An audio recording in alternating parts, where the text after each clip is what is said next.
వ్యవసాయంలో సరదా కోసం మన పూర్వీకులు పాటలు పాడుతూ పంటలు వేసేవారు. రోజంతా కూలీలు మూకుమ్మడిగా వ్యవసాయ పనుల్లో పాటలు పాడుకుంటూ వ్యవసాయం చేసేవారు.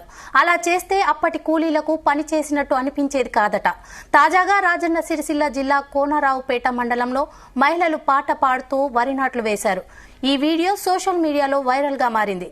వ్యవసాయ పొలంలో వరి నాట్లు వేస్తూ కొమరెల్లి మల్లన్న అంటూ పాటలు పాడారు.